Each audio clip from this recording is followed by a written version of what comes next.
Chapter 11, School Picture Day. Over the weekend, Delia slept with the coat draped over her like a second skin, not wanting to let it out of her sight. She woke up on Monday morning before her alarm, excited to get out of bed for school. It's School Picture Day, she thought, unable to believe that realization made her happy. Usually she dreaded Picture Day and agonized over how to do her hair and what outfit to wear. But she knew that as long as she wore the Cruella coat, all her pictures would come out perfect. When she climbed out of bed, though, it was hard to lift the coat off of her, and her limbs felt tingly and stiff, almost like they didn't want to bend. She flexed her arms a few times and did some squats, and the sensation wore off. That's strange. Maybe she just slept weird.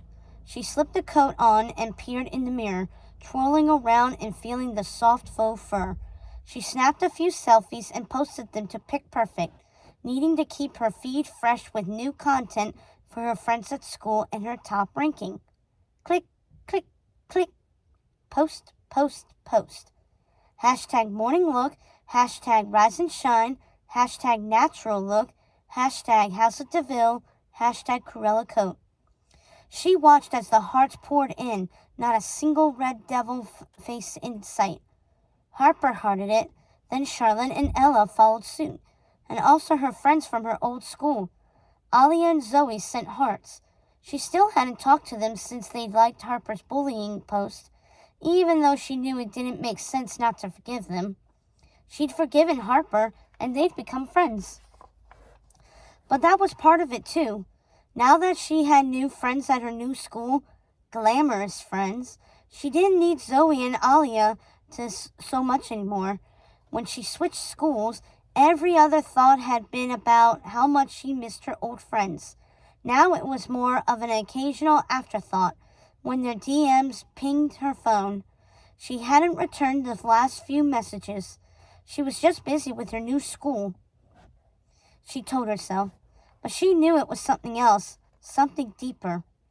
She scanned their latest messages, feeling a stab of guilt.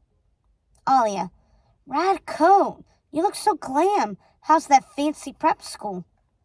Zoe, what's up, Dee? We miss you so much. School isn't the same without you. Her mind flashed to Harper and how they'd been inseparable at school yesterday, walking to class and lunch together arm in arm, snapping selfies all day. She'd also started to like Charlotte and Ella. All three girls had attended Gilded Crest since kindergarten. Occasionally, their inside jokes made Delia feel left out, and their lifestyles sounded so exotic, with family vacations to places like Bali and the Maldives, but it was expected when switching schools that you'd have to adjust to different things. At least that's what her mother had told her. She tried to hide it and play along, act like she totally belonged. Of course, she didn't mention that her little family didn't actually take vacations.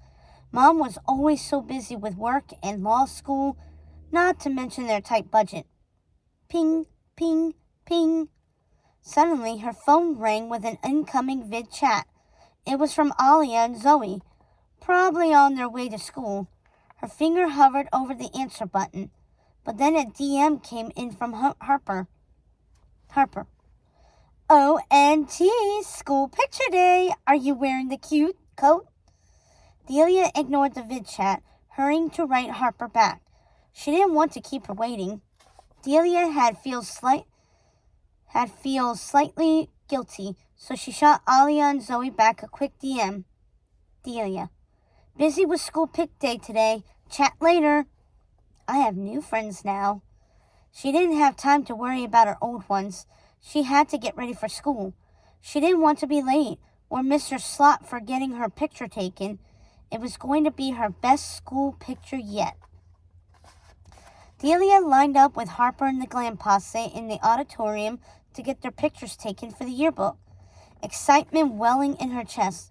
We're going to look so cute, Harper said, fluffing her hair, teasing out the waves. She applied a layer of pink lip gloss, then passed it over to Delia. Delia followed her example, laying it on. It tasted sweet like roses. She handed it back to Harper, but then she caught Grant's eye. He was standing in the back of the line of students, with his hoodie over his shaggy hair and his earbuds in, bobbing his head to the beat. Their eyes met. He shot her a little lopsided smile, but then his eyes flicked over to Harper and he looked away quickly. Wincing, she remembered what he said yesterday. You think Harper's your real friend? She's just using you. They all are. She wanted to deny it, but then she remembered something else. Harper said taking selfies together would boost their rankings, but Delia already had claimed the top spot, thanks to her coat. What Harper and her friends really meant was that it would boost their rankings. But she decided not to think of it that way. Best friends always take selfies together. They did everything together, in fact. That's how it had been with Ollie and Zoe. They posted group selfies in Pick Perfect all the time. What did Grant know about having friends? He wasn't even on social media. He didn't care about brands or fashion. He listened to old records. Maybe Harper was right about him. But then why did she feel so sad that he seemed upset with her now? Delia reached the front of the line, but instead of her usual attack of nerves, she felt confident and glamorous. She adjusted the Corella coat, feeling the soft swish of velvet-lined faux fur around her hips. Then she strode forward, walking with a poised grace to her gait. Good luck, Harper squealed. Knock 'em dead, diva. Delia took her place in front of the backdrop, jutting her hip out and posing like the girls in the magazines. The photographer suddenly perked up when he saw her and aimed the camera. Nice coat, he said in a British accent. Now give me a smile. Flash, flash, flash. He snapped several rapid-fire pictures of her. When he was done, he checked his camera and frowned. He called his assistant over, and they talked heatedly, gesturing at the camera. What's wrong? Delia asked, suddenly self-conscious. All the kids in line were staring at her, including Harper and Charlotte and Ella. They looked confused, whispering among their little posse. Even Grant slid out his earbuds, watching her with concern etched on his face. They were all thinking the same thing. What was taking so long? Most of the kids were in and out of there in less than a minute. Delia started to sweat a little. For the first time, she felt how heavy the coat weighed on her shoulders. Somehow, despite the fact that it was a faux fur coat, she'd never noticed its heft before. Hang on, just technical difficulties, the photographer said. We're rebooting it. Let's try that again. Then he snapped several more pics of her, the flash throbbing at her. Delia tried several different poses this time, moving in rhythm with the camera. She wasn't sure how she knew to do that. It was almost like the coat took over and made her strike those poses. Wow, I could get used to this, she thought, pursing her lips and smiling at the camera. But then the photographer lowered the lens and stared at the display in dismay. What's wrong? Delia asked. I don't know, he said. It's so strange. This has never happened before. He approached Delia and showed her the pictures that he'd just snapped of her, flipping through them. She stared at them on the camera's display, then flinched back in alarm. What the? She exclaimed. In every picture, her face looked blank and expressionless, even though she was sure that she had been smiling. Her lips still tingled from holding them in a wide smile for that long. Let's try one more time, he said, sounding a bit shaken. Now, smile! This time, Delia made sure to smile big and wide, until her lips ached and her cheeks hurt. She could feel sweat dripping down her neck. These had to work. Flash, flash, flash. But again, when they viewed the pictures, Delia's face looked vacant and lifeless. Her lips were frozen, her eyes empty. She almost looked like a plastic doll. Your camera. It must be broken, she said, backing away in alarm. All the other pictures came out fine, said the photographer, showing her the other portraits he'd snapped that day of her classmates. Each student smiled cheerfully, full of expression, face after face, smile after smile. Then Delia's blank, creepy stare in picture after picture. All the kids were still gawking at her, wondering what the holdup was. She could hear their heated whispers. "What's wrong?" Grant mouthed, catching her eye. "You okay?" Delia wasn't okay. She was totally freaked out, but she didn't want Harper and her friends to know how hideous her school pictures were. She needed them to like her, and that meant she had to look perfect. "Want to try again?" the photographer said, sounding exasperated.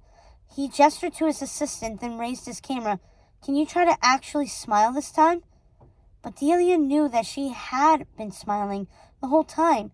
Just for some reason, the camera didn't register it. Suddenly, she felt like crying. This wasn't how school picture day was supposed to go. Her heart started to race, and cold sweat broke out of her forehead. Harper was watching her closely with a frown on her face. She whispered to Charlotte and Ella, who giggled. The photographer raised his camera, but Delia couldn't stand to take another terrible picture where her face looked frozen, like a deer in the headlights. Or worse, some kind of plastic doll. "Sorry," she said, turning and bolting out of the auditorium. She ran down the empty halls, but the coat felt like it was choking her. It squeezed her body like a tourniquet and made running harder. Her limbs fought to move inside its iron grip. She struggled against it and burst outside into the school parking lot. Even though it was cold, the midday sun glared down at her, making her sweat even more in the heavy coat. Her breath came in short gasps. The coat clung to her, but instead of making her feel good, it felt heavy. She struggled to understand what had happened back there. Why did her face come out blank, even though she was sure she was smiling in every pic? Vroom! Suddenly, a blood-red antique car raced through the school parking lot straight for her. The headlights were on full blast, making it impossible to see the driver's face. But she heard a strange cackling laugh, like the one from her nightmare. Or, if she was being honest with herself, the one from the alley on the day she'd taken the coat. "Darling, you're not worthy of my couture," a voice with a lilting accent yelled at her from the driver's side window. Delia tried to move out of the way, but the coat tightened and held her in place, almost like it wanted her to get run over. She couldn't move. The car accelerated even faster, the tires squealing on the asphalt and kicking up dust. Delia smelled the acrid burn of exhaust, but she was frozen. "No! No!" she screamed as the car barreled right for her.